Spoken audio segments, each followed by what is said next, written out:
Super exciting. Welcome everyone. Thank you for coming in. My name is Chia and I'm from Firmable. And as you know, we'll be running our webinar today called Pipeline from Scratch and Building Territory in APAC. The main thing around this webinar is we really wanted to talk about what process to take when you're being handed a completely blank territory, and what it takes to build that pipeline as well. So we'll be discussing everything from learning your ICP and then also the tactics and approaches to take. Before we properly kick off, I have a few housekeeping things. We'll be running for around 40 minutes today. So we'll do a 30-minute chat with a 10-minute Q&A. So while we're going through this webinar, please feel free to input your questions below. And please don't be shy. We really want interaction here.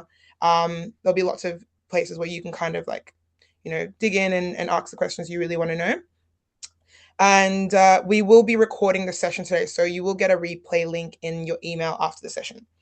And before I hand things off to our lovely head of sales, Luke, I just wanted to do a quick intro of Firmable and what we do. Just a quick one in the chat.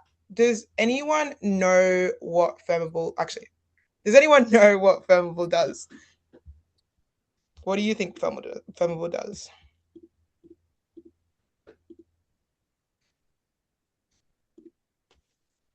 Oh, there's no chat. Yeah, there's only Q&A. Q&A, sorry, yes, Q&A, not the chat. Not sure. Data scraping tool, okay. Yes, we use them. Shout out Joe. Contacts and AI intelligence. What do we think about that, Luke? Use for data, provider of prospect data and segmentation. I think Phil's got the best answer so far. Yes, I actually agree. Best contact out there, database out there, 100%. So from my perspective and us, what we do, we're a B2B database and sales intelligence platform. And we basically provide deeper context to your outbound to basically help your teams close more deals and close those deals faster. So a bit more about us. So our customers have found that they've doubled the amount of call connects within weeks of using Firmable versus some of our US database competitors. In terms of data accuracy, that's one of our main moats. It's around 85 to 90% data accuracy in ANZ. And obviously, we're growing rapidly in Southeast Asia and also going to the US very soon. You're able to find double the amount of contacts on Firmable than any other database. And lastly, we obviously are working with a lot of amazing companies. Some, just to mention at the top, are DHL, Monday.com, American Express, and Oracle. So it's a bit about us. All right, so just about how the agenda is looking today, we'll do our intros for your host, your moderators, and our guest speakers. Then we'll go into territory from zero, what it looks like to have no pipeline, no brand, no relationships, and where do you start? Getting a lot of echo. How is that any better? It's from David Burns. And number three, we'll be doing ICP and list building. So defining your right ICP, and then making sure that you're testing and learning continuously. And then lastly, we'll end on what actually works. So those are the mindsets, those sequences, tactics that really drove results. And then we'll have a live Q&A. Awesome. Luke, over to you.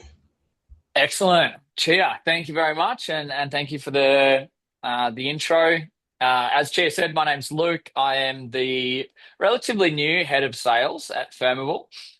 So a gentleman by the name of Chester Thompson built the Firmable sales org. And as Chia just said, we're launching in the US very soon. And so our eponymous head of sales, Chester, has moved to the US to lead our market entry and build our North American business, which is very exciting.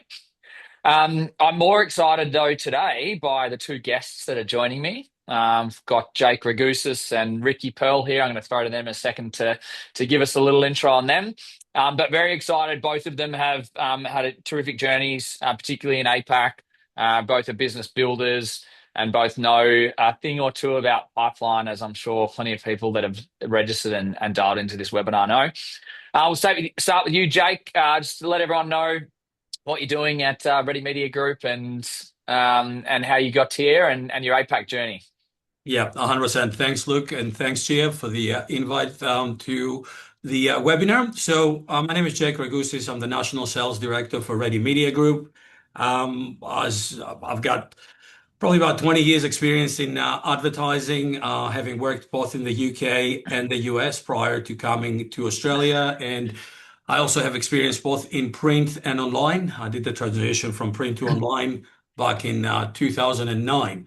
So with Ready Media Group, what's happened is we've launched in 2015 and then rebranded into Ready Media around 2020. We are a national commercial property portal, and we obviously go up against the two main competitors, Real Commercial and Commercial Real Estate, both blue chip companies. And obviously international brands. And we're probably the only private, competitor in that market. We mainly compete on commercial and also development asset class. And obviously we provide really good quality inquiry to our listings and our agents. So we have a very niche offering within the property portal world. Nice one. Thanks, Jake. And my good friend Ricky Pearl, if those of you that haven't followed the Firmable podcast, B2B Sales Blueprint, episode 2 is a hard pass. But the most recent episode with my friend Ricky Pearl is definitely worth a listen and the best one yet. Ricky, tell the crowd a little bit about you and what you're up to these days. Well, Luke, thanks for having me here. And I think episode 2 was the best. So Ricky Pearl from Pointer Strategy. Pointer, about 70% of our business is go-to-market recruitment and go-to-market enablement for the teams that we recruit. And part of our business and the historical part of our business was outsourced SDR work. And I think that's what I'm most excited to talk about today, because that's the company that had experience in helping hundreds of companies go to market in the APAC region.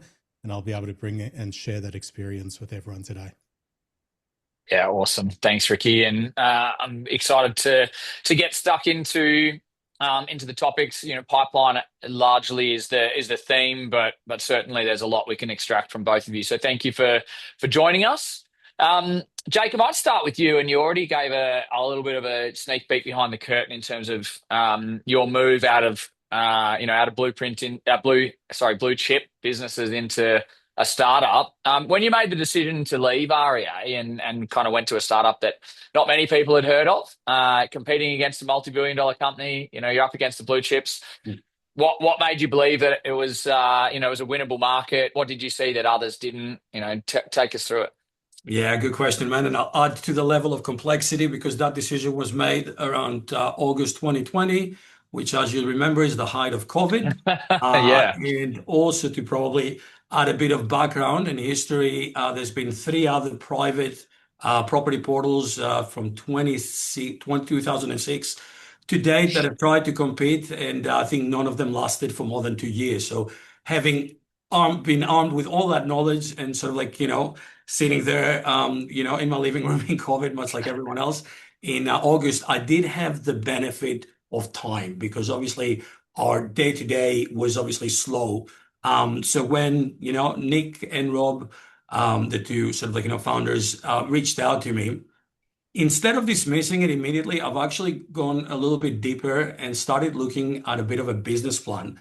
And I also, obviously, having worked with REA for about 10 years, I also knew the weaknesses. And the reality is, what made me believe in that we could actually be successful in our endeavor is that the advertising, and I don't know how many of you know, obviously, what happens behind the scenes in property listing portals. So I'm going to try to sort of be very brief in bringing that to life, because it is important on what I'm about to say next. So back in 2006, that's when Real Commercial was born, from Property Look, which was the site that the 4 majors had.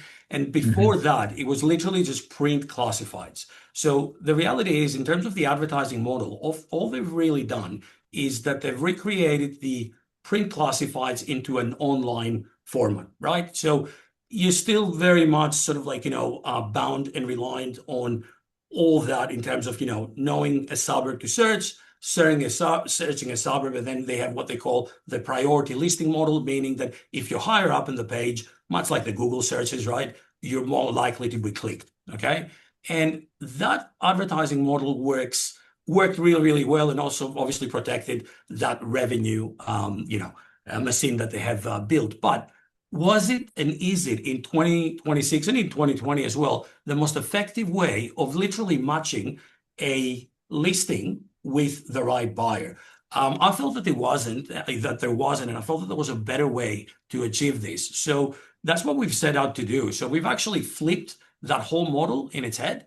And instead of actually, waiting for someone to type in what, the suburb and knowing the suburb, because, the challenge is, a lot of out-of-state buyers do not know the suburbs in Queensland and vice versa. We've actually flipped the model. And what we're doing is, based on obviously all our intelligence and, our database segmentation, we match the right buyers to the property that we've got listed. And we're doing this in a number of different ways. It's a multi-channel approach, not just a listing. We've got EDMs, and also we've got social media audiences. And this is where, without jumping ahead, we obviously plug in Firmable to sort of like, expand our first party data and also sharper our B2B audiences there. But, to answer your question, I just felt that the legacy sort of like advertising approach that they had could be challenged, and that's exactly what we did. Yeah, awesome. So you recognize that a disruption opportunity was there, took the punt, but then obviously had the experience to build the pipeline and the brand. Speaking of building pipeline, Ricky, you did say in your intro you've worked with hundreds of companies, and that's certainly true. You've built from scratch for so many businesses now in APAC, and particularly, as I know, you've built from scratch in markets where the product itself wasn't even necessarily proven, and didn't have strong product market fit yet. At what point did you stop trying to convince people and just start letting the results do the talking? What did you go through to get the first win, and what are your insights? I think the big insight is that if we're talking specifically for companies that don't have brand reputation, your brand doesn't exist. Nobody knows who you are, but the problem exists. That's the reason the product was created. And so you're not looking for people who recognize you. That's irrelevant. What you're looking for is that pain in the wild.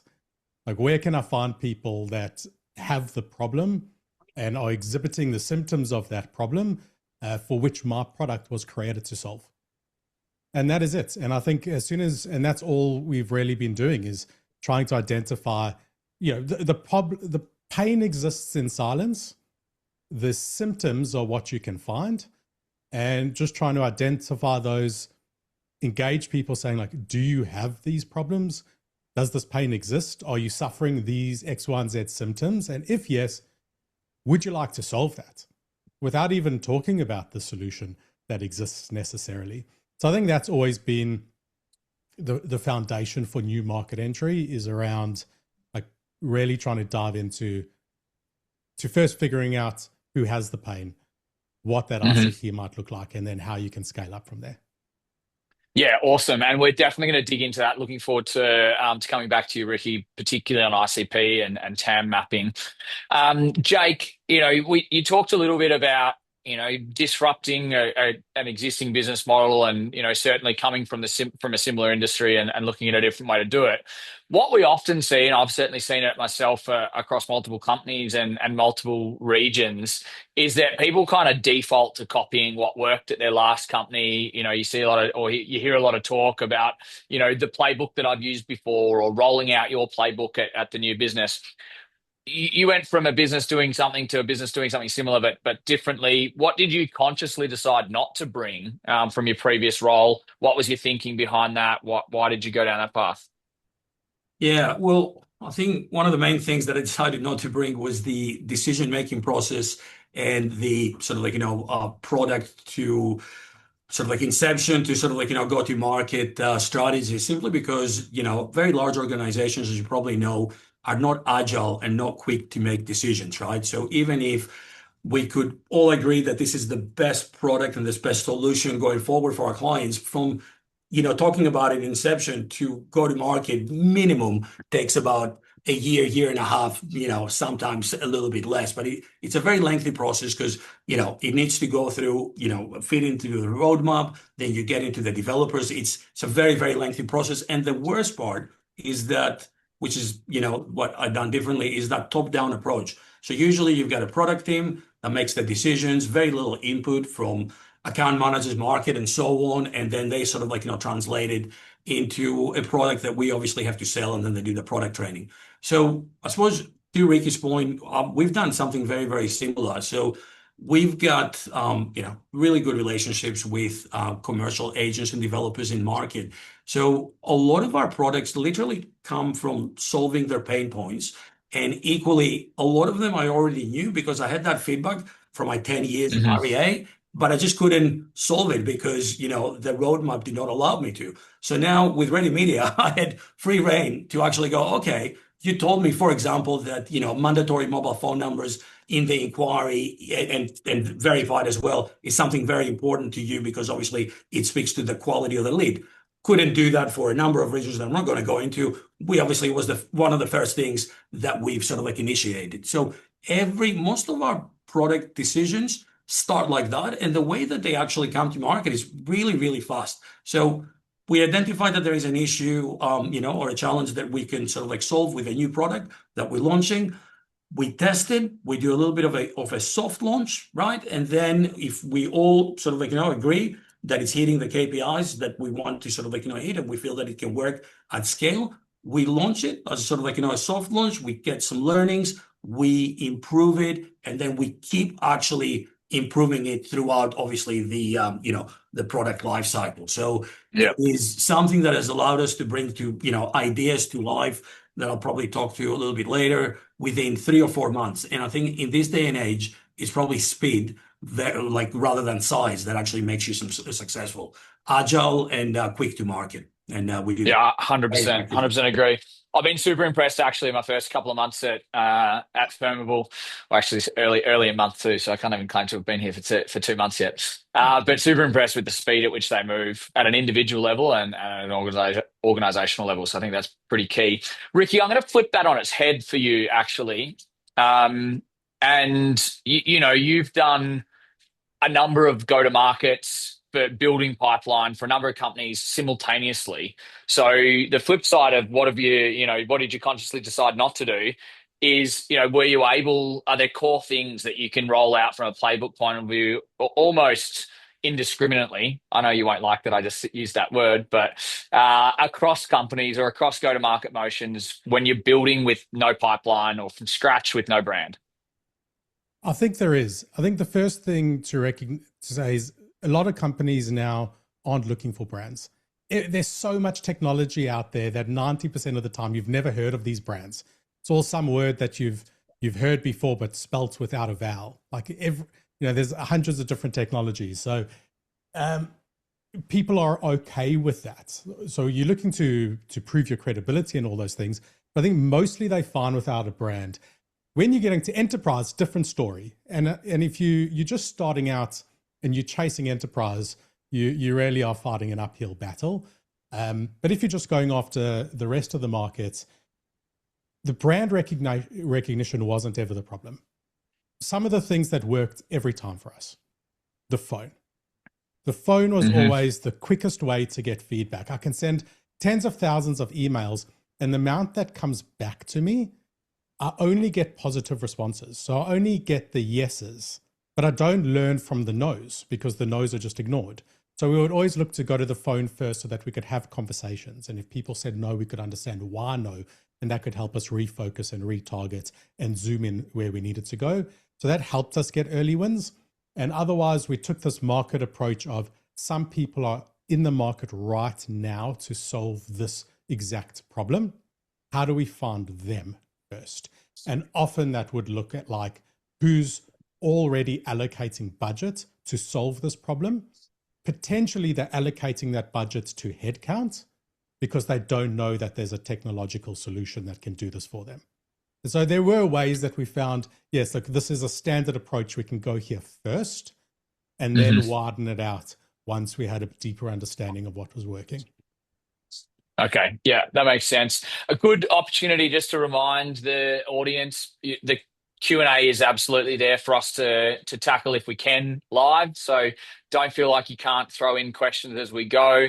I'll do my best to work them into my questions and solicit some answers and some feedback. Actually, while we're on the topic, then we've just had one come through. Ricky, you were talking about the phone always working. I'm happy to answer this because we're making thousands of calls a day still through our outsourced services, and Thanks. it has made zero difference, right? It's so easy to bypass the phone. The curiosity is still there. In fact, I got a phone call yesterday from Chia. I didn't have her number saved in, and it just said for Ricky. Like that's what it said, and I was like, okay, I'm going to answer this. Right, I want to know who it is. So that's had no impact. Obviously, phone is different, but across now every industry that we've worked, every campaign, I'm talking hundreds of different companies, different markets, different audiences, we have averaged over 17.5% connect rate in Australia. It's similar in New Zealand. Every market in APAC is very different. And Luke, maybe that's something we'll get into later, but maybe it's not. Calling it to Singapore, different story if you're calling from outside the country. Yeah, absolutely. But phone's still absolutely working, and AR screening has not really had a detrimental impact. Yeah, perfect. Well handled, Ricky, and couldn't agree more. So talk us through while we've got you going, Ricky, how you've actually mapped TAM from early on. So let's stay away from theory. Let's talk actuals. Spreadsheets, whiteboards. Building an ICP is messy stuff, and I don't think people sometimes appreciate just how messy ICP definition work can be, particularly at the start, and it's an ongoing thing. Talk us through how you've approached mapping TAM at an early stage. Yeah. So obviously we want to start broad, right? Like, who's this for? And if we're saying, okay, this is for real estate companies, it's all right, well, can we get a list of every single real estate company in Australia? Right, if we're selling Australian market, all right, that's the TAM, right? But that's we're going to burn through a lot of resources trying to contact that many. How do we now prioritize this into who we're going to go after first and how we're going to go after them? And this is where we start layering in assumptions and layering in a hypothesis and testing and campaigning. And I'll give you an example, a practical example that we used to use for Pointer in outsourced. So we'd say, who wants to outsource their SDR services? We would say, all right, well, maybe it's someone who's hiring their first SDR, right? That would be a good one. But okay, so that's a point. We'd say, all right, well, would they not be more inclined to like it if they had previously tried to hire an SDR and that SDR had failed? Okay, now we've got one layer deeper that might mean they are more inclined. And then we identified that sales leaders were very competent and capable of training SDRs and we're happy doing it. So what happens if that SDR reported to marketing instead of sales? Oh, now this is even more interesting. Then what happens if that head of marketing was new within the role, which means like they've got a million things they need to do, but managing an SDR being one of them. And then what if that head of marketing had new to the role, had never run an SDR team before in their previous roles? So now we've got a new head of marketing who's never run an SDR team, who's come into an existing SDR team that's struggling because they're suffering from churn and they're looking to hire a single SDR in seat. Wow, that's a strong fit. So layer upon layer upon layer, and it's different for every company. But that is what we would do. We would look at all of these, what Firmable would be calling signals, to identify the symptoms that align with our hypothesis. And the beauty was when we built a sophisticated list, and we would always say the list is the strategy. The messaging writes itself. If I had to ask anyone on this webinar, what messaging would you use for the persona and this list that I've just mentioned? The message would be quite obvious. So the list has written the message. And so really that was our go-to. And I guess I can get more practical, but I think that's a pretty stellar example of like how deep we'd go. Yeah, that's a terrific example, and that layering approach, like a good discovery call from a salesperson, which there's plenty on this call. That layering approach is really strong. So thanks, Ricky. Jake, you obviously had a strong hypothesis when you were moving across to Ready Media around what your ICP was. Talk us through getting to the point where we're in a position you can confirm you'd found your ICP versus you just had a few, friendly early customers or a strong hypothesis. Yeah, well, for us, I suppose it was probably a little bit easier and more straightforward, simply because what happened is there was a database that we could extract every commercial transaction over $1 million in Australia for the last 6 years. And this is probably how our favorable journey started. So we've extracted all the different transactions per state, per asset class, different price points. So we started segmenting the buyers and sellers according to a number of different data points, right? Which is location, price point, asset class, and also just a little bit on the buyer profile in terms of funds versus syndicators versus high net worth privates, etc. Right? So we did that. We've mapped all that out extensively. So we had all that data, right? But our challenge was that unlike RP data, which obviously does something very, very similar here in Australia, but gives you the actual name of the owner, right? We only had, for the most part, entities and company names. Now, that didn't do as much good because in order for me to successfully build a database, I could retarget, and we mainly retarget them online until they inquire. So therefore they can obviously accept our terms and conditions, and then we can market them through our own channels, which is obviously EDM mainly. What I had to do is actually find out who the decision maker is behind that company that I can effectively retarget. And that's what happened with Firmable. So we had another couple of suppliers that we were using before that were not really hitting the mark. And I found that when I started uploading those lists to Firmable, I was getting a really, really good match rate. And we were able to actually confirm and test this hypothesis, if you will, in a number of ways. One is, once we had, let's just say it was an industrial campaign in Queensland, industrial listing that was coming in the market, 15 mil in Queensland, right? So we had a really good idea of who the right buyer profile was for that specific campaign. We've uploaded our first party data into the social media channels that are available to us, and we actually put money behind it to actually try to reach them and put that listing in front of them so that they can convert or at least click to inquire. And the first thing that we found is that the match rate that we've got on the social media channels from Firmable was exceptional. So there's some campaigns that we've got 85 plus or 90% sort of like match rate, which is unheard of, because for everyone that is not aware, if you have someone's first party data, and first party data is obviously first name, last name, email, and mobile phone number, and they've used those credentials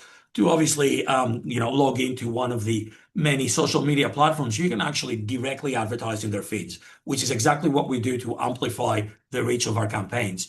So we've done that very, very successfully with our sort of campaigns there and using Firmable. So that's probably the first way that we've used it, is working behind and sort of like figuring out who are the decision makers behind the companies that made the transaction. Everything else we had mapped out very neatly and very cleanly. We knew exactly who we wanted to target. We just didn't know who those people actually were. And that's what you've helped us find, exactly those decision makers within the companies that made the transaction. Perfect, and that's an awesome response, and actually picked up on another thread that now I don't need to ask you. But so Ricky, you've just heard Jake go, talk through going extremely niche, specific asset classes, specific buyer profiles. That was a deliberate hypothesis, which was kind of my initial question, and then they were able to kind of data source, and eventually, like Firmable has enabled them to do that data source to bring that hypothesis to reality, and they've gone down the right path. I want to flip that, and I'm going to drag in a question from the Q&A as well from Dylan around ICP testing. There's always that, well, not always, but for you, I'm sure there has been those moments where you realize that the customer you thought you were building for, the ICP that you were targeting, that you built lists and got data for, we're not the ones that we're actually buying. So talk us through kind of how you think about ICP testing, pivoting, and then rebuilding ICP lists and retargeting.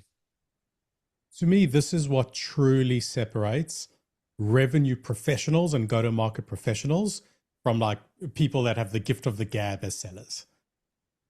When you build a highly sophisticated list that's built with a purpose, it has the who, what, when, where, why, and how all baked into this list. And most lists don't have the when, like why now. But when you bake all of that in under a strong hypothesis and you campaign and you engage those personas, and then you get to take them through to a demo discovery call, then to a demo, and you can see who closed.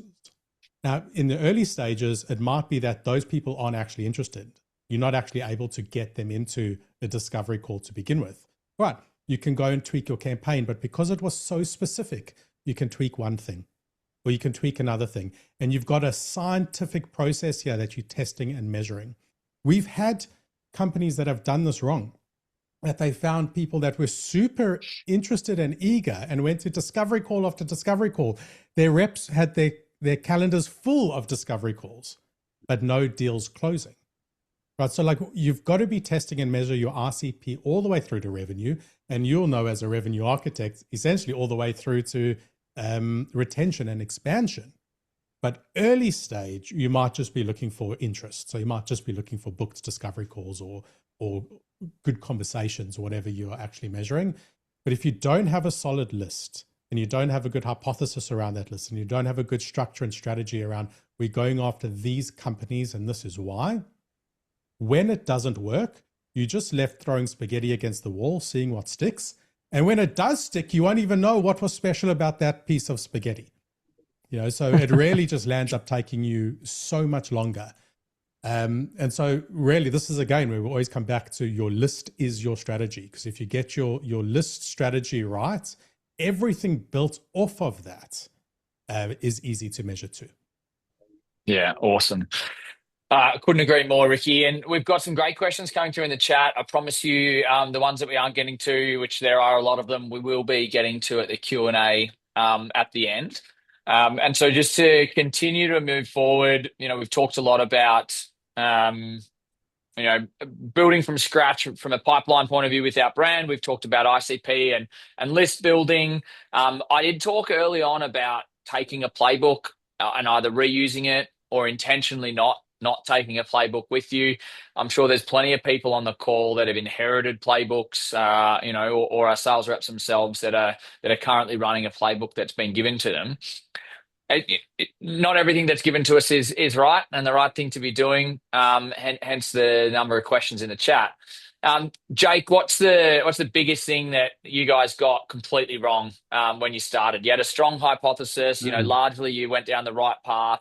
What did you start confidently charging after that ended up not being the right thing to chase down?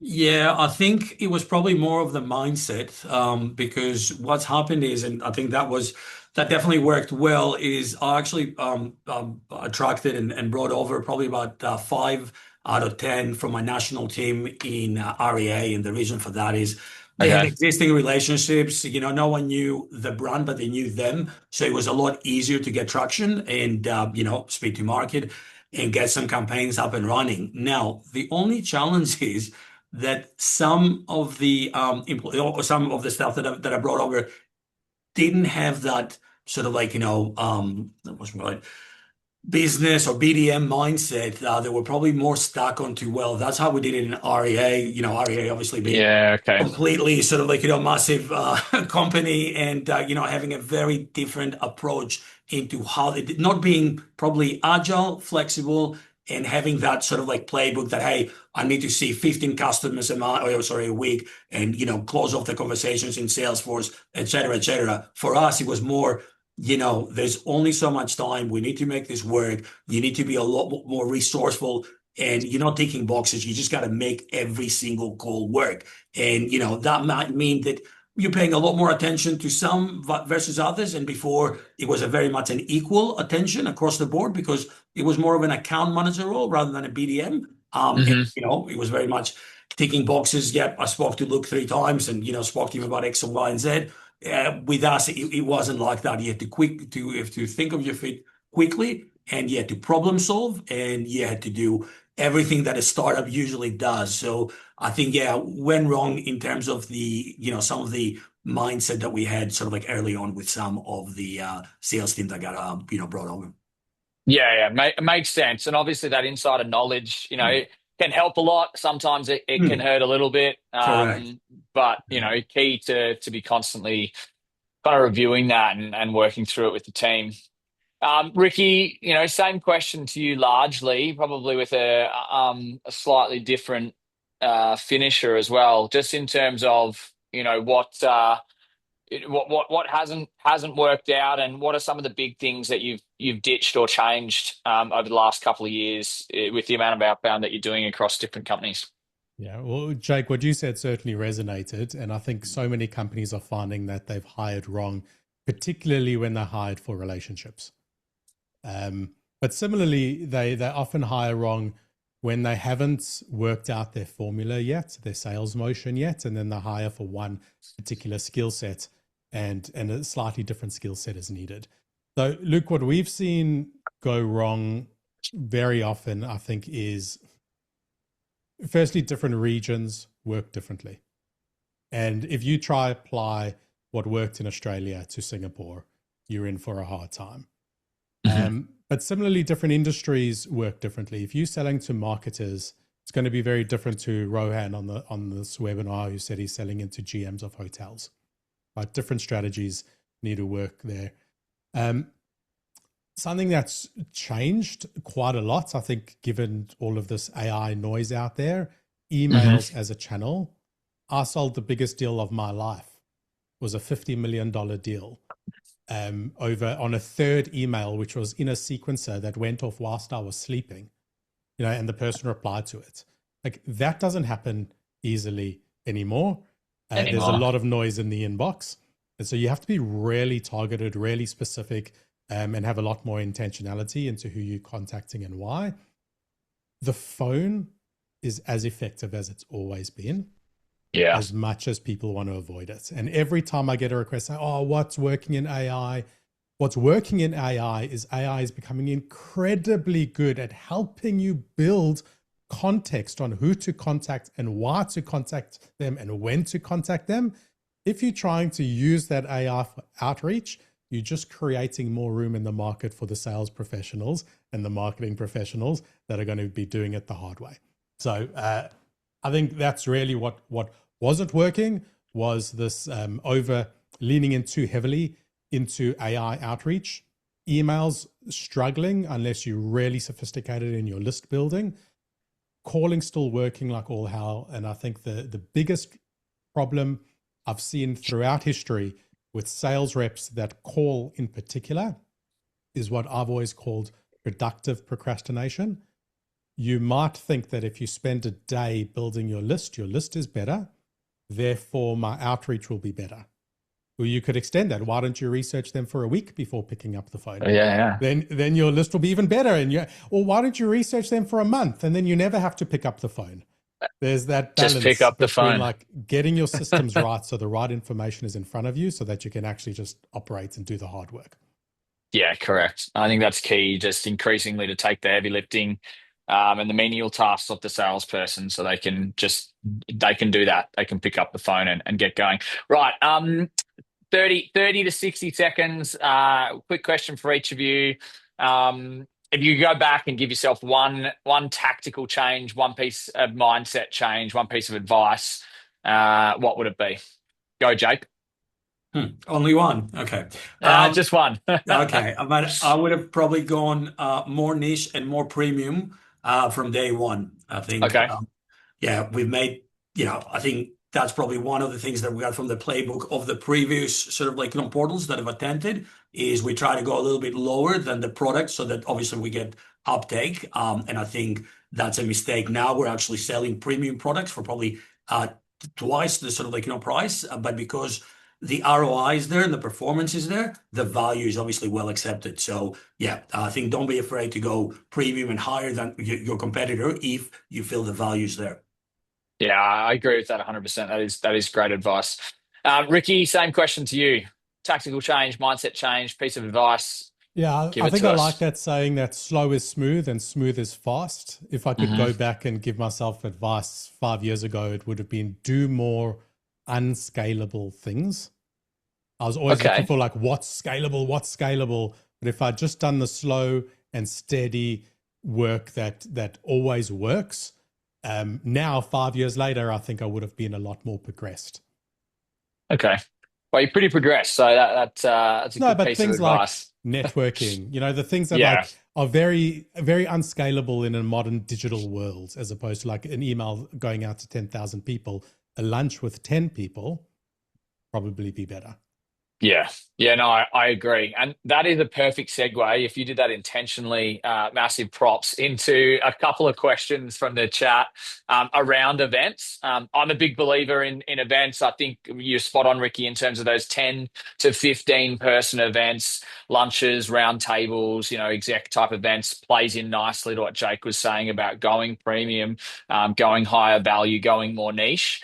We had Richie talking about or questioning best tips and tricks for teeing up in-person events, particularly that are targeted at ICP, your ICP, and I think we had one earlier on around hotels. Yeah, from Rowan, his ICP is hotels, so cold calling is impolite. Network meetings work great. So, thoughts from each of you on ICP targeted meetings and events, and how best to tee those up in reality. Yeah, well, sorry, me or Ricky first? Yeah, no, go for it, right? Jake, I, you're up and running. we do sponsor a number of client events throughout the year, and we do it strategically. And we've also created some of our events. I think the key to the events is that information exchange, and being able to bring in some specialists in the room to add value and actually sort of give some knowledge and insight to the audience that they can't access, and what I mean. Can't pay access type of thing. So, for example, town planners, certain developers and so on, to just sort of bring to life how they overcame a specific problem. So I think what you'll find is when you do it like that, you've got really good attendance. And also I think the key is to have some scarcity. So don't open it up to everyone. Just say, hey, 20, you've been sort of selected, so on and so forth. It's invite only, and that has a lot more value for the event. Yeah, I agree. That exec approach of kind of we're only having these type of people here and a few of them is great. Ricky, anything to add from your point of view on teeing up events, ICP events, and just generally getting good cut through?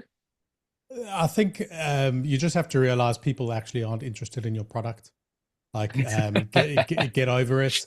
People are interested in the other people in the room more than not. And so it's about the curation more than anything. And I just want to challenge Rowan's one point that he put in this Q&A, where he mentioned that he thinks that cold calling is perceived as unpolite. I think being a professional cold caller, you are always a professional interrupter. Always perceived as unpolite until you have a really great person on the phone talking to you and doing it. So I'd say that might be your perspective and your connotations, but I still think you can cold call. Yeah, nice. And people are loving the do more unscalable things comment, Ricky. So that was terrific. Last question, unless anything pops up that is super intriguing in the chat as we close out. But one from Jack, sorry, just around list building from the approach of an account-based focus versus individual signal-based focus. Thinking across the blend of mid-market and enterprise. I might throw that one to you, Ricky. So there's another question as well that came up, Luke, in the questions, where they said, what do you do when you've got the phone number for a few people, the direct mobile number for a few people, but the reception numbers for others? And I think I can answer both of these questions. Okay, go for it. Both of these questions in one is when you are selling B2B, you are selling to a business. The company has to have a problem. that it needs solving. So that's the starting point. You are then looking for timely triggers to reach out. And so you might find an individual within that company that's worth talking to at any given time. And you need to find a balance between the two, because the right timing often trumps the right, the perfect company. So timing triggers typically come first, and you action those the quickest, because those that are in market could close the quickest too. But it is a blend of both, right? You need your long-term prospect lists, your medium-term, and your short-term. And then to answer that other question around what do you do if you have a mobile number versus a landline, same story. We would always go mobile number first, always, because it is a direct conversation. And when you can't, so then you call the landline. And a good example is if we were chasing the COO and we didn't have the COO's mobile number, but we had the CFO's mobile number, we would phone the CFO looking for an internal referral to the COO. We'd still try the direct line. And then I'd take it one layer higher. For those that you cannot get on the phone, you can look at emails. And for those you cannot get over email, you can look at what Jake's doing and retarget them. Like, this list is never tapped dry, right? There are so many different avenues to consider. But yeah, direct mobile, right person, right time is going to win. Then right person, wrong time, or right time, wrong person. Those Either are either. about even depending on the company and the product. Yeah, I couldn't agree more. Excellent. Well, that takes us pretty much to the end. We've still got hundreds, quite literally, well over 100 people still on the webinar. So thanks for hanging in with us. Ricky Pearl on LinkedIn, Jake Ragusis on LinkedIn. If any of you are lucky enough to be using Firmable in your day-to-day, you can look up all three of us, grab our phone number, our email. Don't hesitate to cold call us. Sounds like Ricky will definitely pick up. Jake or I will do our best as well. But follow us on LinkedIn.